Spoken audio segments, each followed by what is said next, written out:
I got 50% return on my investment. That's so nice, na? And my answer to such questions is that depends, because one important detail here is missing: time. That's why we use CAGR, CAGR, Compounded Annual Growth Rate.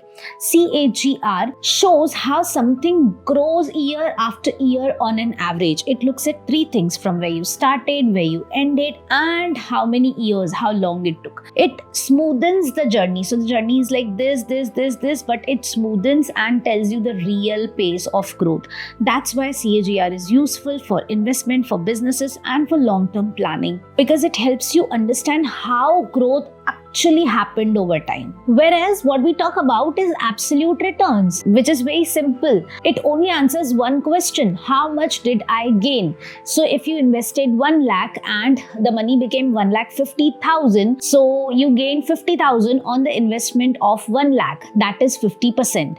But it ignores time. Did it take 1 year? Did it take 5 years? 10 years? Absolute return doesn't care. That's the key difference. CAGR cares about time.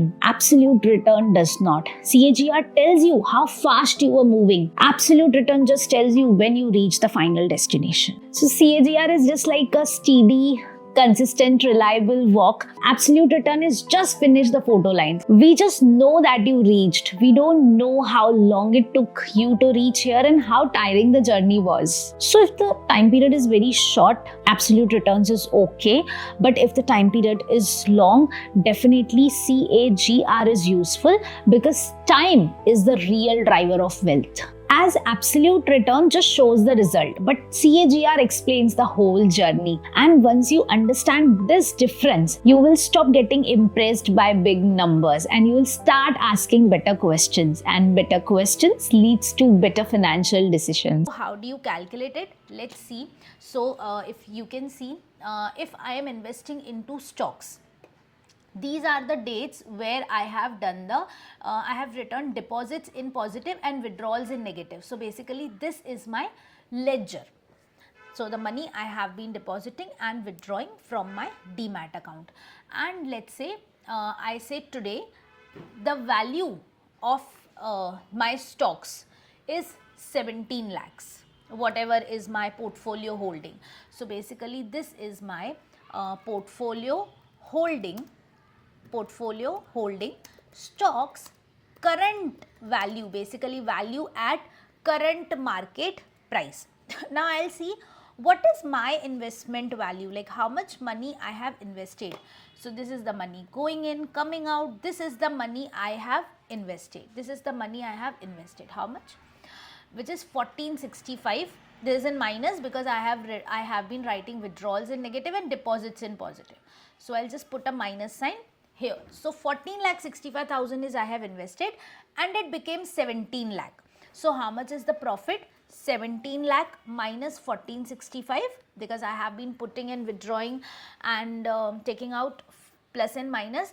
So it's very simple. We say, oh, you made 234 on an investment of 1465. This is how you calculate the absolute return. But it does not considers that, you know, this money has been taken out or put in 2020, 2021. What about the consideration of time? So for that purpose we calculate CAGR, which shows you how your money has grown over time, which considers all the percentages of money, withdrawals, deposits, everything.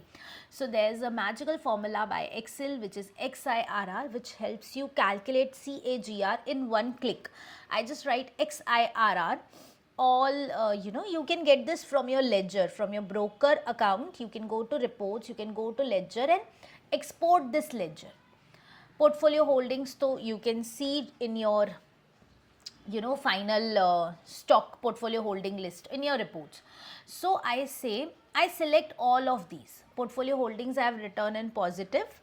Okay, so basically it says, you can see XIRR values comma dates, and then I would say comma, then it instantly, you can see it darkens the dates option, and these are the dates. And as I press enter, it tells me actually over the years. So some year I might have grown 20%, some year I might have grown 50%, some year I might have grown 1%. Some year I might have grown minus 10%. Overall, since this date, 15/1/2020 to 31/2012/2025, in these many years,